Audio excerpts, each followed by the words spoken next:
Paano mag-permanently delete ng ating mga TikTok account? So, ganito po Lods ang gawin mo. Open mo ang iyong TikTok apps.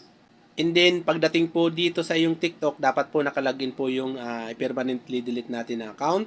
And then, i-click natin itong profile icon na yan.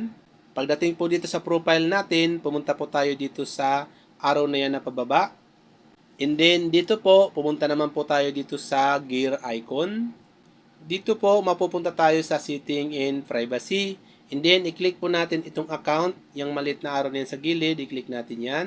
Mapupunta po tayo dito sa account natin. So, dito po sa pinakababa, deactivate or delete account, i-click po natin yan. And then, mapupunta tayo dito sa delete or deactivate account.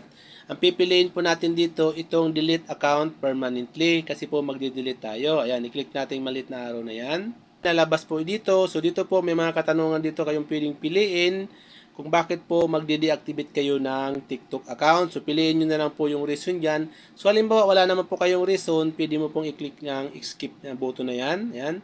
So, kung may reason naman po kayo, halimbawa, I'm leaving temporary, I'm on TikTok too much. So, kayo po bahala kung ano po yung gusto nyo dyan. So, halimbawa po ito, I'm on TikTok too much. Ganyan. Click nyo lang bilog na yan. And then, mag-highlights po itong continue button. Ayan, i-click natin yan.